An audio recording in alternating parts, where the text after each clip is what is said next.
The preseason match against Tanzanian giants Yanga Soccer Club gave us a closer look at how Nasreddine Nabi might set up this season.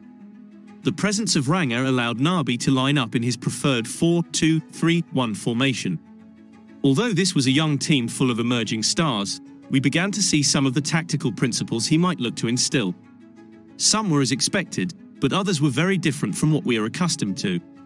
Much like in his previous teams, Nabi has clearly prioritized his side playing out from the back, all the way from the goalkeeper to the defenders. With Bruce Vuma, it might be a different story, but we saw with Brandon Peterson that he is not always comfortable on the ball, as he was occasionally taking too much time and unable to find players behind the press. Facing up against a Yanga team that is willing to sit back in a mid-block but ready to press any misplaced passes, even in pre-season, was an interesting test of Kaizer Chiefs' ball-playing ability.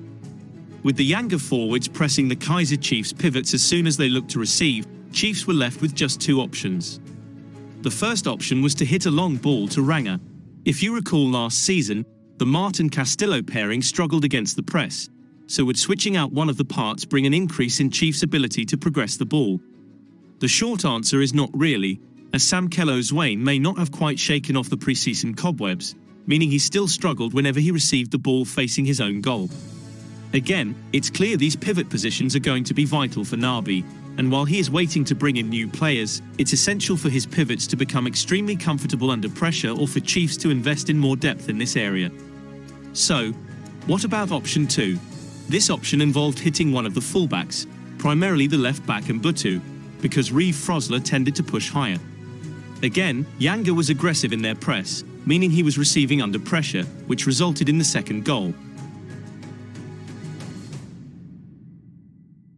Dupreez or Tshabalala were looking to provide an option at times when they would drop deep, but the problem was that Yanga's midfielders and defense could easily track them into deeper zones. The bigger surprise against Yanga was that whenever the pivots were both cut off effectively, Mfundo often wasn't getting much support from anyone else on the pitch, meaning he was a bit isolated and could become a press target. The question is, where would the attacking midfielder, Tshabalala, be in this case? While he could come over at times, he was playing an extremely important role elsewhere.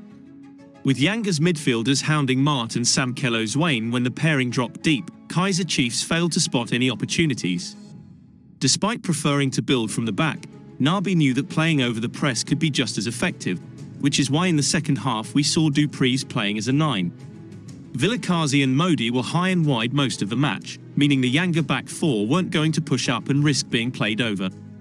Now, Chiefs had the opportunity to play into Tshabalala or go long straight away from the keeper to Dupreez behind the Yanga back four.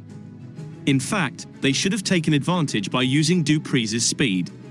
But credit to Yanga's defensive shape meant that it wasn't going to be easy to find Dupreez behind the defense. It's also interesting to see that most of Kaizer Chiefs' success came from playing diagonal passes to Mfundo, who had acres of space when Modi was drifting inside. I'm curious to see whether Nabi will continue to use Mfundo on the wings. Either way, this ploy of creating space will be key for Chiefs to be successful this season. But let's look at Nabi's defensive setup. The most obvious thing was that whenever the Chiefs lost the ball, they were aggressive in the counter-press, looking to press Yanga players before they had the opportunity to turn. But, of course, with Nabi barely having had time to work with his side, there were several times when the press was uncoordinated, and Yanga passed their way through to attack the backline. However, their set defensive shape was much more structured. Chiefs wanted to ensure they maintained a man-to-man orientation when possible.